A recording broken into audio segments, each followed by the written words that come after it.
Hi, everybody. I am Mitch English. And I'm Riesa, Pascal. And I'm Andrea Jackson. This is Daily Flash, your source for trending news and entertainment. So Nick Cannon is making headlines. Oh, Lord, about what? After Is he pregnant again? Yeah, he should be, right? He says he's welcoming baby 13 if it should happen. When it happens. Yeah, 12 kids, 6 baby mamas. Recently did a radio interview where they were talking about how do you pay for all of this? Yeah. And he goes, well, I consider myself a provider, but I don't provide a monthly allowance to all my baby mamas.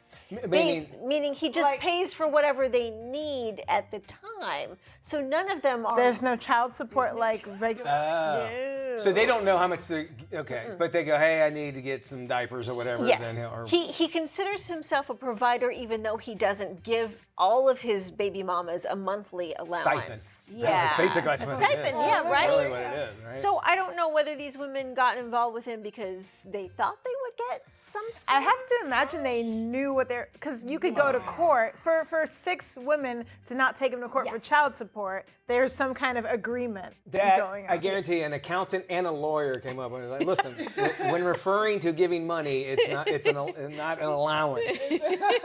You're providing for necessities. Yeah. All right. Well, wherever you're at with that, he's repopulating the world. We can give that. Sure. Right? One baby at a time. One baby at a time, pretty soon. The animal activist group PETA. Have you guys ever heard of them? PETA. PETA. Is that how am I saying that? I love the euro that it comes on. No, I think that's PITA. Oh, that's I'm a PETA sorry. bread. I'm sorry. Yes. And These you know are the what's people ironic? who throw blood on you. Yeah, well, right. If you've not heard of PETA, you can, get out of whatever social coma you've been in. Wake up.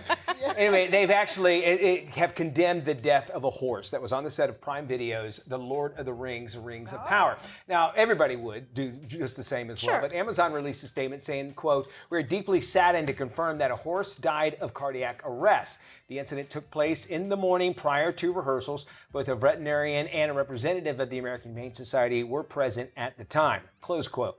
PETA wants the production now to start using CGI horses instead of real ones. And the production has had at least 30 horses on set altogether. And we have to go to our horse expert on the set, and that's Andrea. Who has beautiful horses, by the way, and I stables. have a couple of different thoughts on this. Okay, let's hear it. One, you hate to see anything like this happen, but it's part of the business that they do, right? They've got 30 horses on set. They're lucky they only lost one.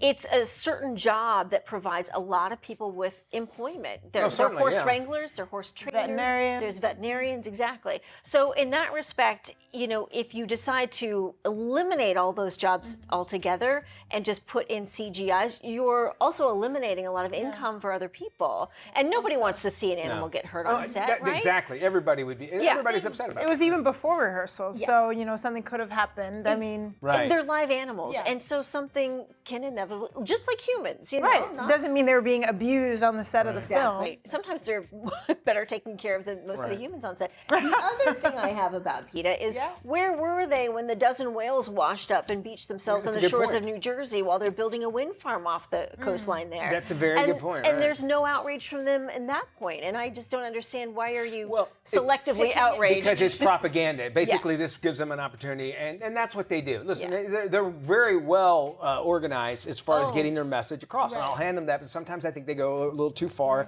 They're using this as an opportunity, which, again, is almost like they're exploiting the death of the horse, if you want to look at it that way, right? If it wasn't a big production like The Lord of the Rings, we wouldn't be hearing about this. They're like, oh, people are tuning in. And Alec Baldwin came out and said I was nowhere near it. So I thought about it as she was reading the story. I did think about it, to be honest. I had nothing to do with this. That's Horses that Courtney Love, front woman for the group poll. She's actually calling out the Rock and Roll Hall of Fame for being too much of a boys club.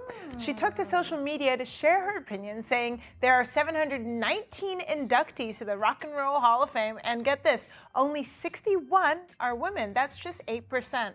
Love isn't the first musician to criticize the Rock and Roll Hall of Fame. Back in 2019, when Janet Jackson was inducted, she actually talked about the need for more women to be added to the list.